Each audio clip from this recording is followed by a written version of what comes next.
Put your roots down, put your feet on the ground. You can hear the earth sing if you listen. Put your roots down, put your feet on the ground. You can hear the earth sing if you listen.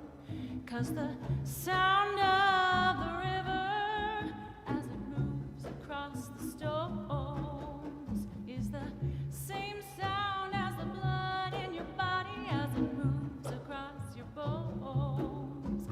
Are you listening? Are you listening? Put your roots down, put your feet on the ground. You can hear the earth sing if you listen. Put your roots down, put your feet on the ground. You can hear the earth sing if you listen. 'Cause the sound of the river as it moves across the stones is the same sound as the blood in your body as it moves across your bones. Are you listening? Are you listening?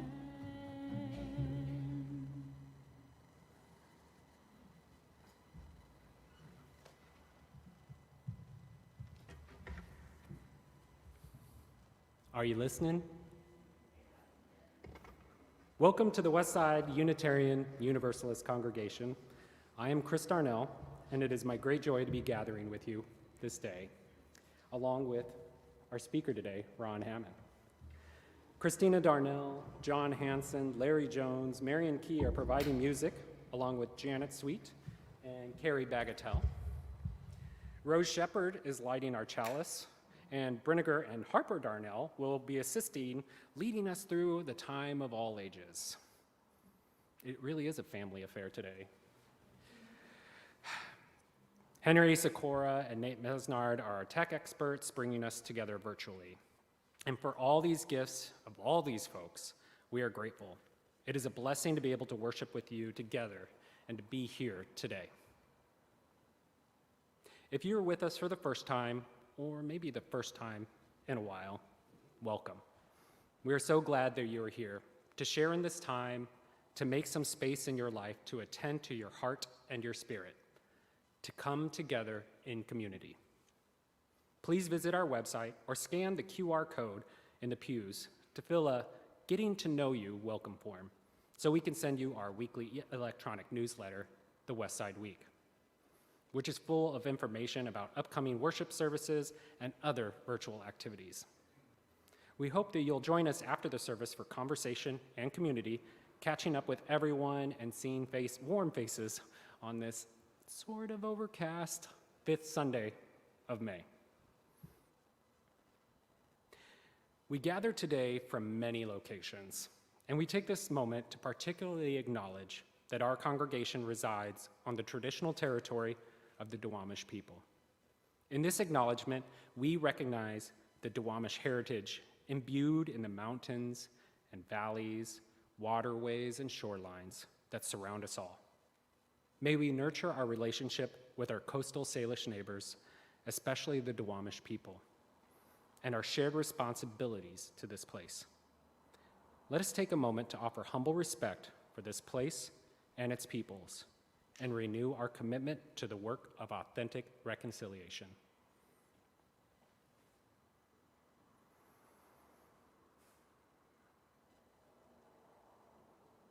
Whoever you are, wherever you have come from, whatever the color of your skin, whoever and however you love, however your body moves and your brain works, however you identify, you are welcome in this faith community. Our Unitarian Universalist tradition has no test of faith, no creed or oath to swear. We have instead the promises we make with one another, commitments we make to healing a hurting world within and beyond our walls.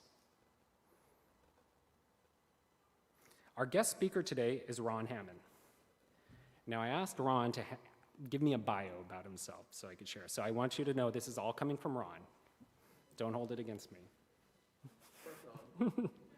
Ron states, I became a UU in 1963 when we found out that all our colleagues in the civil rights movement were either UU or Catholic. We were pretty sure we weren't Catholic, so we tried UU. Seems to have been a good idea. We've belonged to 5 UU congregations since roles from painting the bathrooms to chairing the board.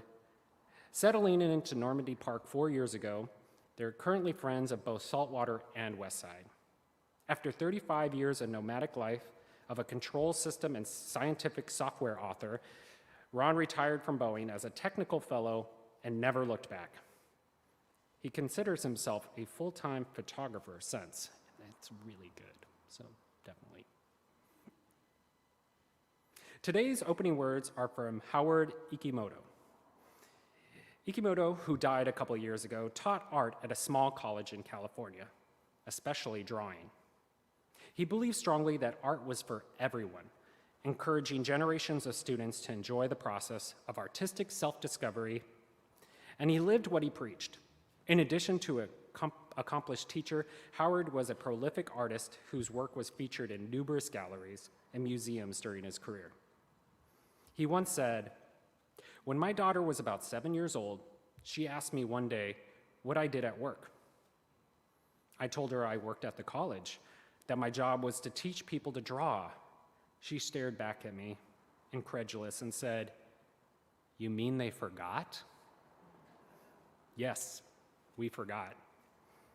Pablo Picasso once said by the age 12 he could draw like Michelangelo, but it took him 20 more years to remember how to draw like a child.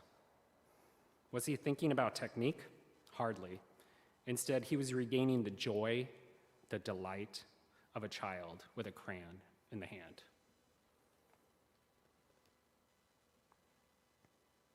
In each week's service, we invite a member of our congregation to light the chalice of our shared Unitarian Universalist faith. Today, our chalice lighter is Rose Shepard, and Rose is going to come up here with our chalice lighting prompt that we give everyone who lights the chalice, and our prompt right now is, "What gives me hope?" Rose. Thank you, Chris. What gives me hope? It has been said that uncertainty opens the door to hope. We have been living through the trials of uncertainty, and I have had to search for hope. When I see young people engaged and vocal in political protests for all matters of justice, women's health protection, racial equality, gender rights issues, gun control, and the environment, among other concerns, it gives me hope. When I become aware that there are now professions available for our young adults that are considered earth reparations, it's so powerful and it gives me hope. Being a member of this congregation, having people in my life who I care about and who care about me, who I trust enough to tell my truth, people with whom I can blend my voice and sing, carries me in my life journey and gives me hope. And I am grateful. Thank you.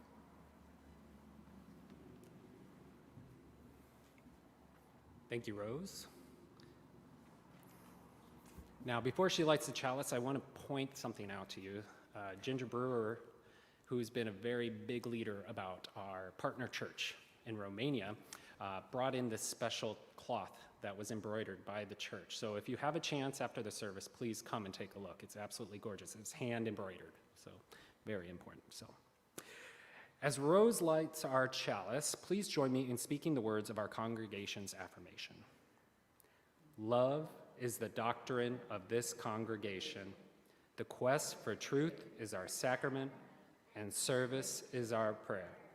To dwell together in peace, to seek knowledge in freedom, to serve humanity in fellowship, thus do we covenant with one another. Now, music leader Christina Darnell will lead us with hymn 1051, We Are.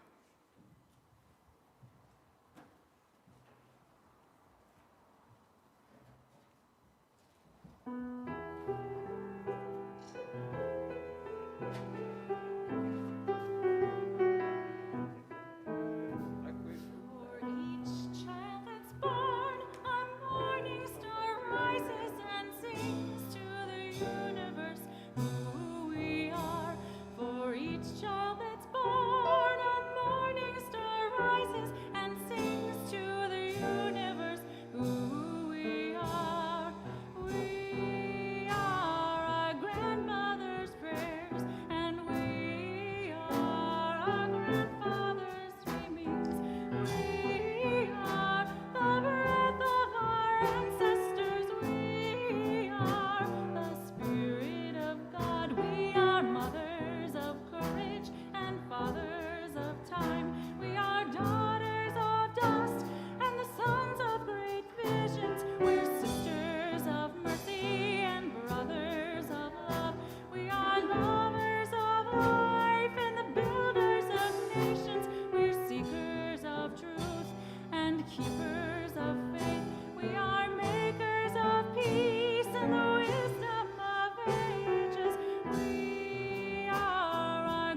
Thank you, Christina.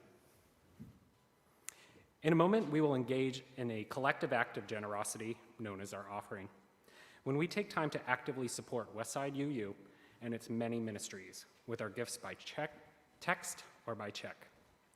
Each month, we choose a community organization to share 1/3 of our undesignated offering gifts. That is, those donations not designed as your pledge contributions. So when a month ends up with an extra Sunday, like we do this May, we go a little outside the box. For this 5th Sunday, our community giving recipient is our partner church ministry. Now I'm gonna do my best to say the name of the church. I'm not native Romanian, so this might not come out very well. This year, Westside has selected our partner church ministry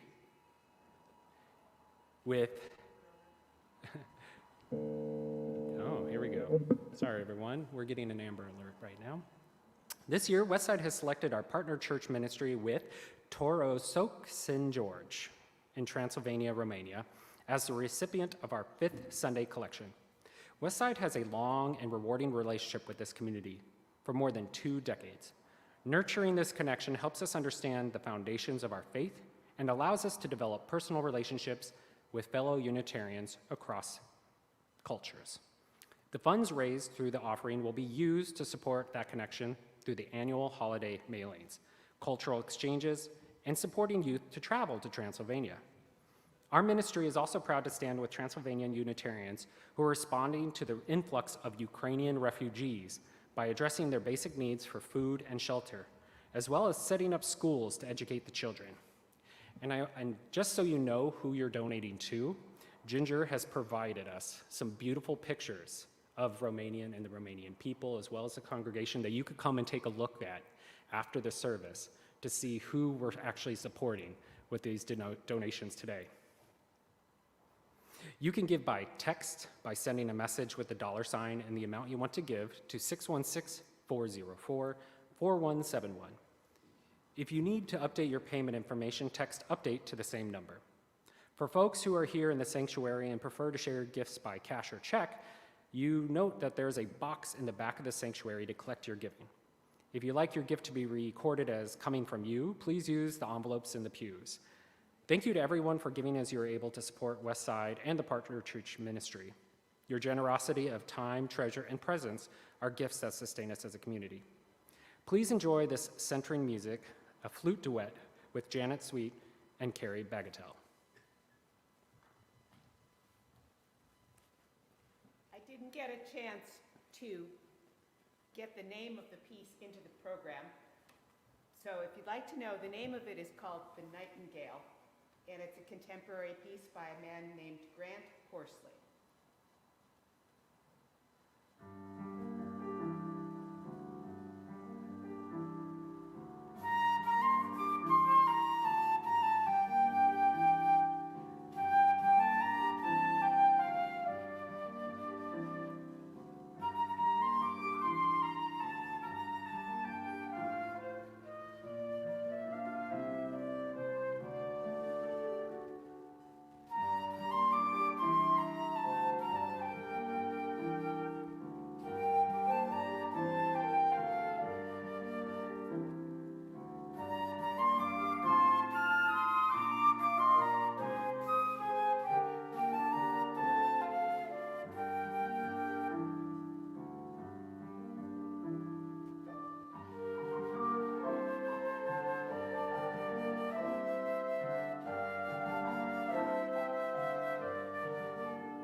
Wasn't that gorgeous?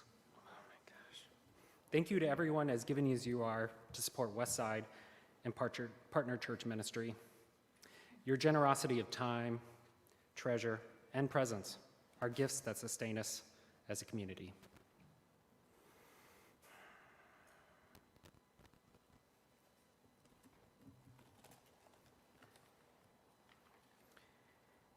Each week, we come together as a congregation to connect and share with which matters most to us. At this time, we make collective space for holding our joys and sorrows. So, let us now, in a moment of silence, followed by the music of There Is a Love, hold in tender vessel our loving care all the joys and sorrows, both known and unknown, to our beloved community.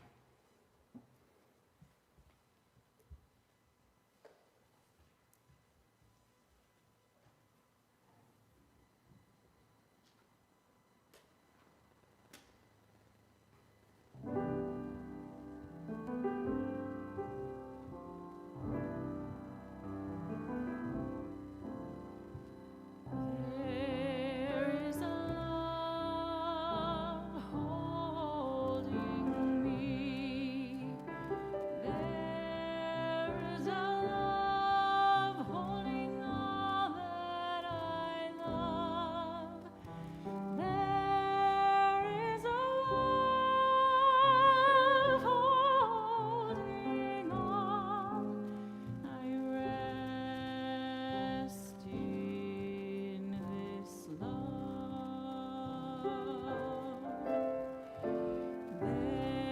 There is a love holding us.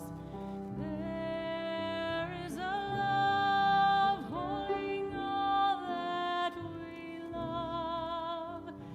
There is a love holding all.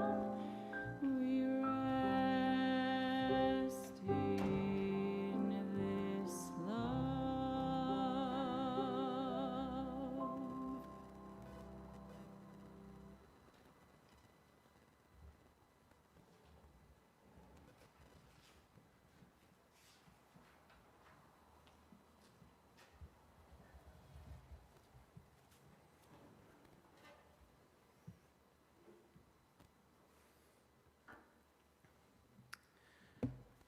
So we're going to take a moment and just center ourselves for a second. I have this fun little story. Yesterday, I went with the family to enjoy being in the world. We went to a bunch of different places. We tried the new birria place, Fire, down in Alki, which was beautiful. We also went to the grand opening of a Salvadorian restaurant that's on Avalon. We're West Side. We're West Seattle through and through. And I just had the most wonderful time yesterday. But then there's times that give me pause. I was enjoying my time with my children. Brinegar's in 6th grade, Harper's in 4th grade. And it just makes me think of all those families that are not going to be able to have those kind of experiences with their children again. When I read what happened at Robb Elementary School, it broke my heart. Because I was literally picking up my 4th grader from school at that exact time when I found out.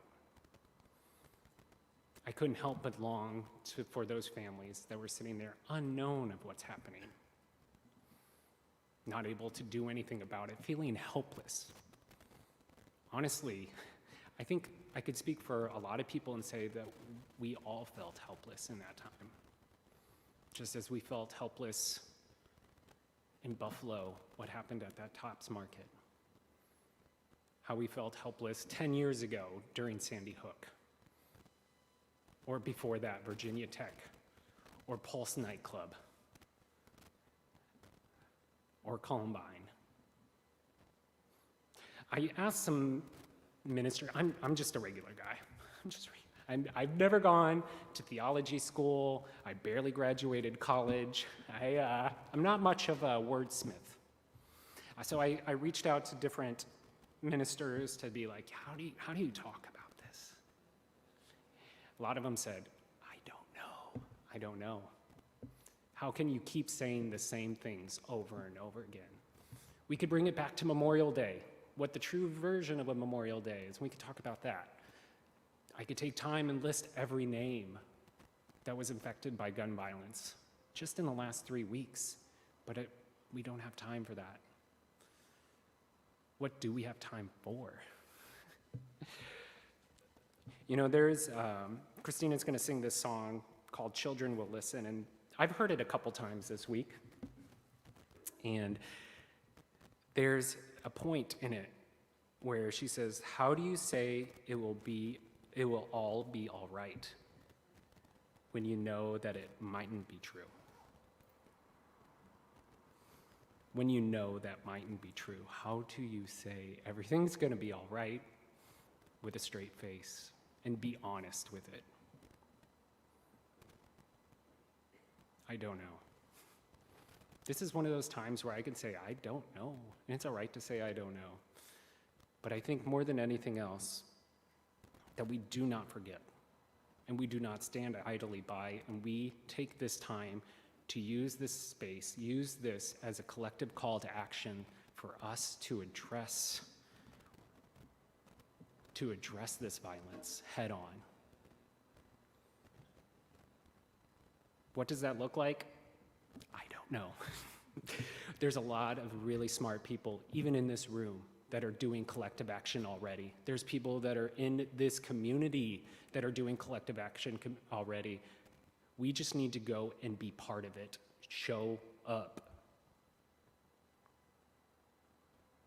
I don't have much more to share other than that, but sometimes it's just good to just be quiet and take time for us with a moment of silence to honor those who lost their lives in the previous weeks. And use this energy to make some real change in the world.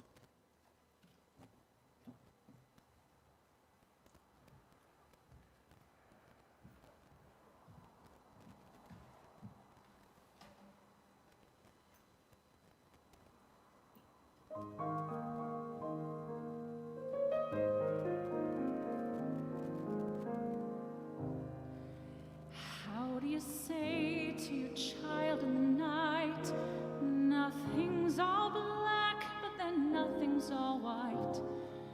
How do you say it will all be all right when you know that it mightn't be true? What do you do?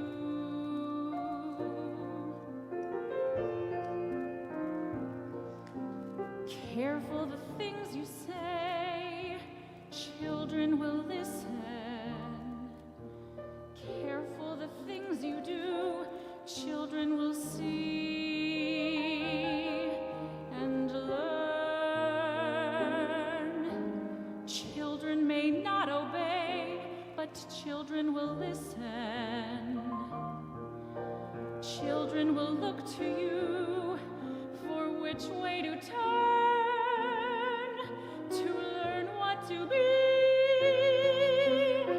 Careful before you say, listen to me. Children will listen. Careful the wish you make, wishes are children. Careful the path they take, wishes come true, not free. Careful the spell you cast, not just on children. Sometimes the spell may last past what you can see and turn against you. Careful the tale you tell, that is the spell. Children will listen. How can you say to a child in the night, don't slip away and I won't hold so tight?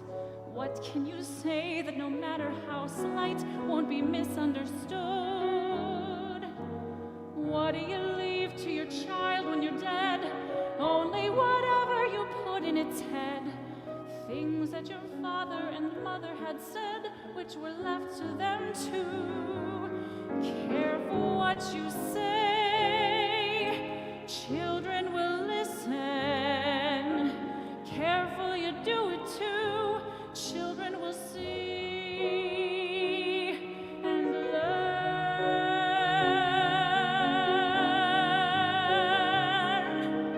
Guide them but step away, children will glisten.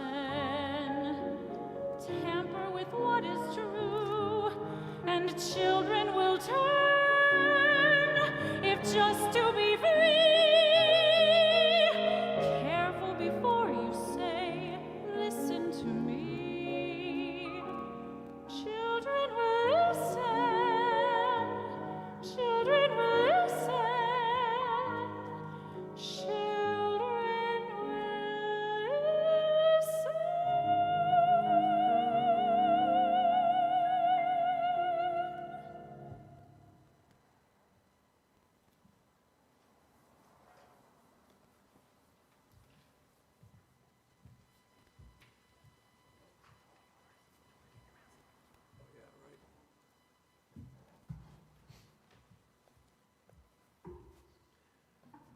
That's better. Okay, first things first.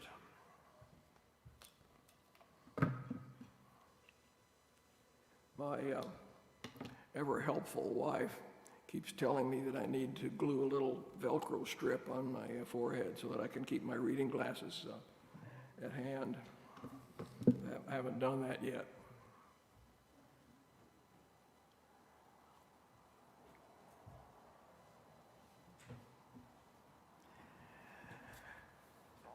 I had a rather different idea in mind when I began preparing this talk. As often happens, it took an unexpected turn on its own behalf. A poet friend tells me that all of her poems are perfect until she tries to write them down. First of all, I want to propose a short mind experiment. I'm going to ask you 3 questions. After each one, I'll give you a few seconds to think of an answer, and there won't be a quiz. You just keep the answers in your head. Question 1. Do you remember the last time that you saw or read or heard something that made you angry, frustrated, outraged, or just sad? Didn't take very long to come up with an answer to that one, did it? Every time you pick up a newspaper, turn on the radio, turn on the TV, turn on the computer, there it is. Question number 2. Do you remember the last time that you saw or read or heard something that made you laugh? Not just a smile and a chuckle, but a real tears running down your cheeks laugh. Harder, huh? Just for fun, let's have a show of hands of those who could come up with an answer. I thought as much, not many. Question 3. Do you remember the last time that you saw or read or heard something that made you happy, delighted you? Not just a smile or a nod of the head, but the kind of delight that warms you and feeds your soul, whatever that may mean. Few people. Does something about the results of this experiment seem wrong to you? Our kids have little trouble coming up with things that delight them. Why don't we? Well, most adults have trouble doing so. The first reason, of course, is that we're swimming in an ocean of bad news. There was a World War II era George Price cartoon in the New Yorker. The typical scruffy-looking George Price guy is sitting at a window in front of his radio. Several pigeons are fluttering about, and one of them is perched on his head. His equally scruffy-looking wife is talking to a neighbor. It's the Times bulletins on the hour. the daily news bulletins on the half hour, and in between it's these damn carrier pigeons. My late UU friend Tom Way, who was a psychologist, calls this being over-informed. Susan Sontag, writing about the then current news cycle, said, and I gotta read this to get the words quite correct, "The ante keeps being raised, and it becomes, to a compassionate viewer, an unbearable repetition of an already familiar atrocity." She wrote that 40 years ago. What would she say today with a rabbit hole of despair in which to dive at every click of the mouse or swipe of the screen? I have a suggestion for myself as well as for you. Stop doing that. Establish a tolerable level of information from a reliable source that you regard, something that you regard as a reliable source, and stick to it. Don't dive into the rabbit hole, even if it's presented to you by the Daily Kos. The second reason is that we adults don't pay attention. One day last week when I walked out to get our mail, the school bus had just erupted a dozen or so middle schoolers. 2 houses down the street, behind an invisible fence, live 2 friendly, good-sized white dogs that obviously wait for the school bus with their tails waving. In ones and twos, most of these kids, stepped inside the invisible fence to greet the dogs, to scratch their ears, and to get their faces washed. I stopped to watch. The kids were delighted. The dogs were delighted. I was delighted. Each time that I step into this sanctuary, every time, I am dazzled by the beauty of the light pouring in through these high windows. Yes, I'm a photographer and very conscious of light, but look at it. It's so soft you ought to be able to grab up a bucketful and carry it home with you. Look at delight in the way that it paints the faces of the people in our pews. Rembrandt or Vermeer would be going back to their paints and brushes to get light like this. So my second suggestion is to pay attention. Pay attention to the daily news, to the daily things in our lives that can delight you if you stop to look at them. The third reason is that we do not sufficiently honor activities that bring us everyday delight.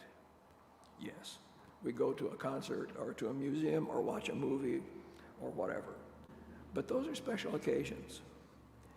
In our day-to-day lives, we are more consumers for which the music or TV or computer screen become background noise while we second screen something else.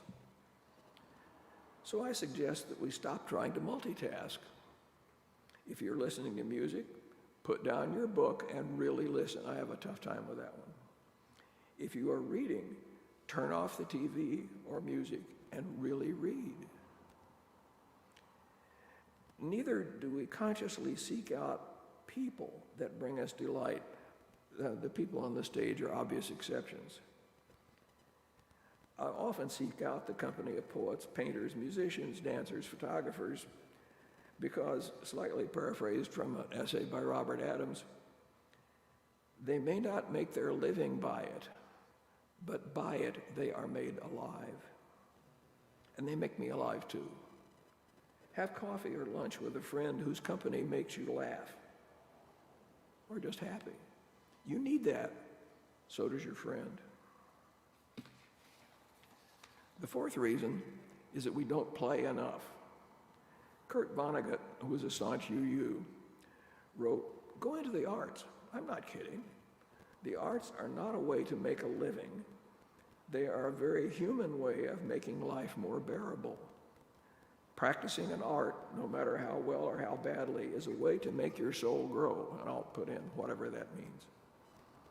Sing in the shower, dance to the radio, tell stories, write a poem to a friend, even a lousy poem. Do it as well as you possibly can, and you will get an enormous reward. You will have created something. Easy to say, not so easy to do. Beyond Vonnegut's list, I hold that anything that you do with joy and commitment can stand as a surrogate for what we loosely call the arts. Knit socks, raise orchids, build airplane models, collect baseball cards, play mahjong. Can't you think of anything that you do, or used to do, or wish that you did? If you can't, try harder. There was a recent column in the Seattle Times titled, "I Finally Realized My Dream of Becoming a Renaissance Woman." Edited for brevity, as they say. Here's her story. A few months ago, I left a grueling law firm job to go in-house at a corporation. At first, I spent my evenings tackling chores that had fallen by the wayside. I found myself recalling the pastimes that I enjoyed as a child.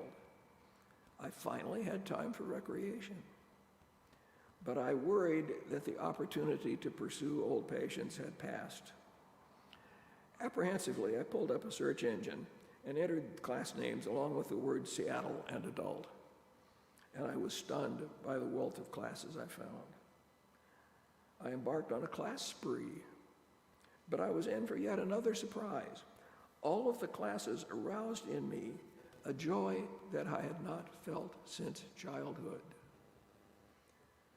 The focus was not on being good or the best, but on satisfying personal needs, end quote. What a concept, taking on activities just because they bring you delight.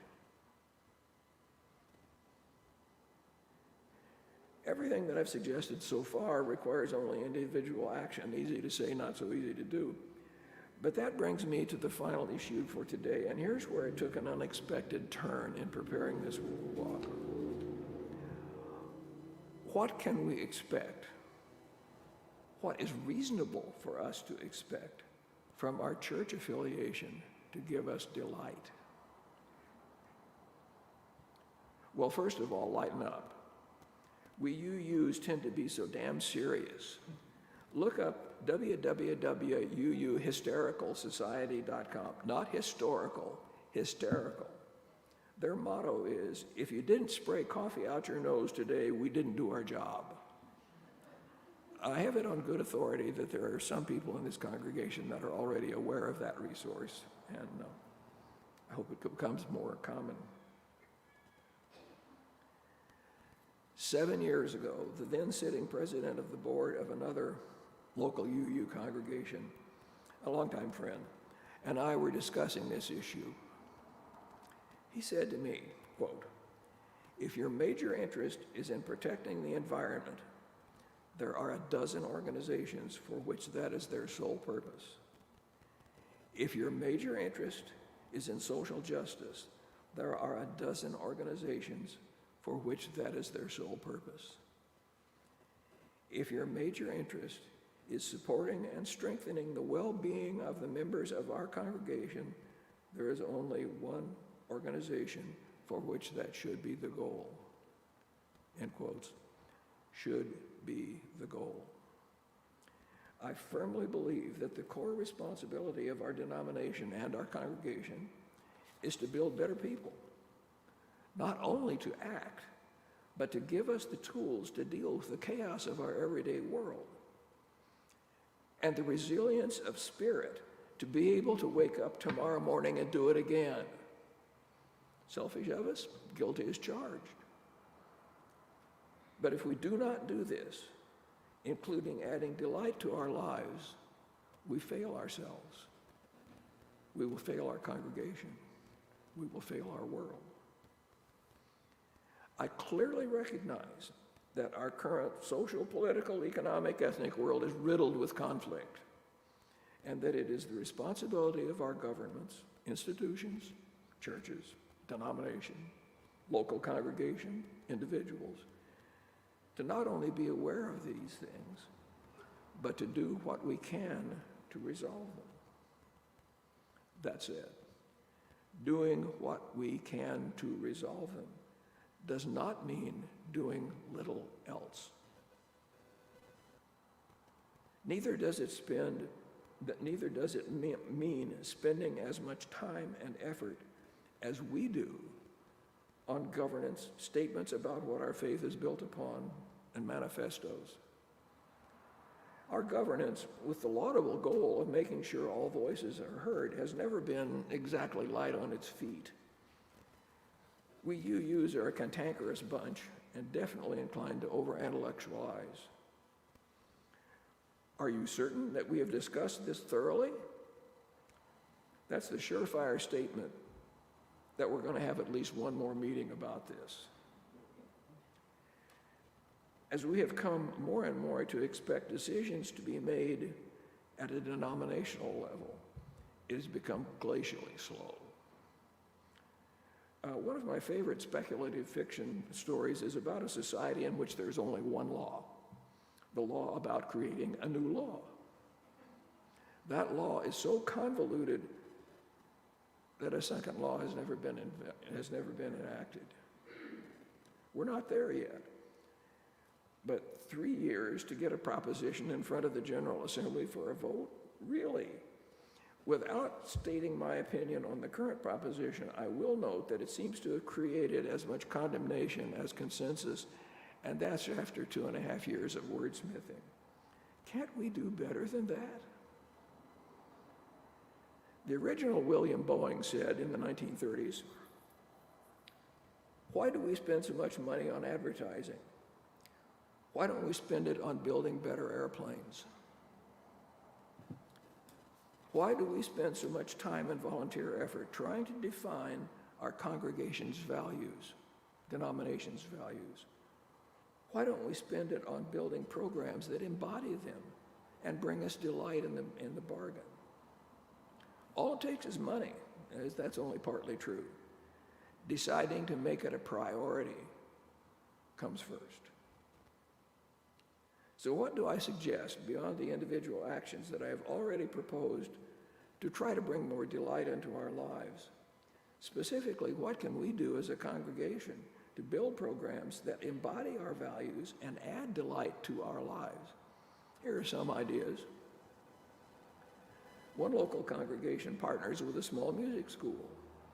In exchange for some rehearsal space and use of the sanctuary for their student recital, they supply music for a service a few times a year, and they give their faculty recital in sanctuary with free admission to our church members. Another local congregation has an active play study group. Once a month they gather and group members read the roles from plays ranging from Noises Off to A Raisin in the Sun. Once a year they present a short play, reading as a short semi-staged reading as a worship service. Yet another local congregation has a robust adult learning program with classes in a wide variety of subjects. The last season before the pandemic hit, they had 20 classes on their website. Classes in philosophy, UU principles, literature, art history, music appreciation, current affairs. Congregation members had priority to register. Beyond that, their classes were open to the community. A lot of effort, you bet. But they had over 1,000 seats filled for their classes that last year. As a side effect, their congregation nearly doubled in size over the several years that they were doing this kind of programming. Long ago and far away, our then congregation partnered with the then city's African American Cultural Center to exchange cultural programs. We did so. Music, theater, a fashion show, pulpit exchanges.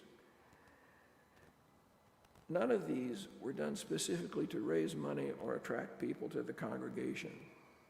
Those were welcome side effects, to be sure, but in each case, the goal was simply, as my friend said, support and strengthen the well-being of the members of this congregation, to inform them, to energize them for sure, but also to delight them, to make them glad that they had bothered to turn up and will bother to turn up the next time too. Yes, the pandemic has thrown sand in the gears for us and for every other UU congregation. I hope that as the restrictions and unrest calm down, we can both lighten up a bit and put more emphasis on our version of building better airplanes. Thank you.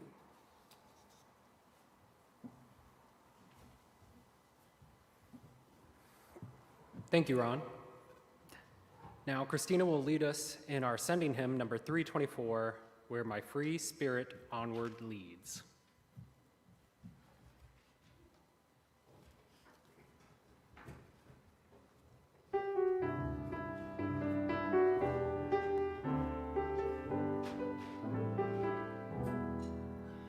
Where my free spirit onward leads, well, there shall be my way.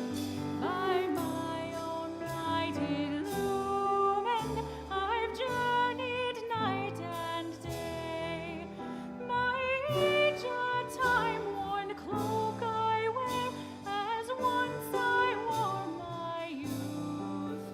I celebrate life's mystery, I celebrate death's truth. My family is not confined to mother, mate, and child, but it includes all creatures, be they tame or be they wild. My family upon this earth includes all living things, on land or in the ocean deep, or born aloft on wings. The ever-spinning universe, well, there shall be my home. I sing and spin within it, as though this life I roam. Eternity is hard to ken, and harder still is this. A human life, when truly seen, is briefer than a kiss.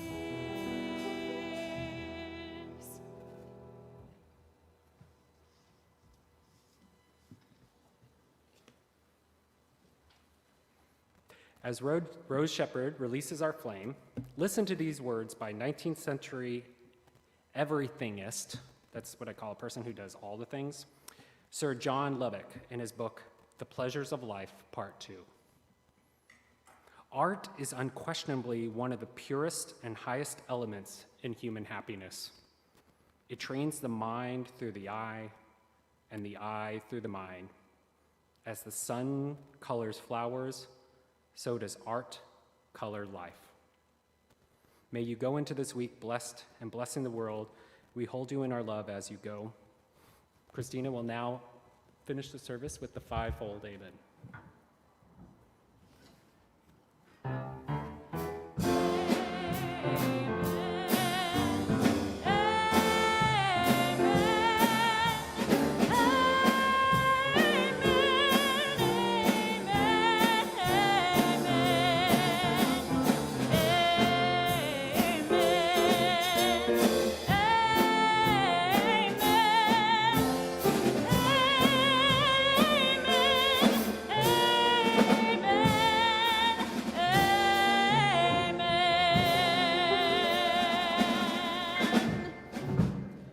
One last thing, make sure to come over and take a look at the photos.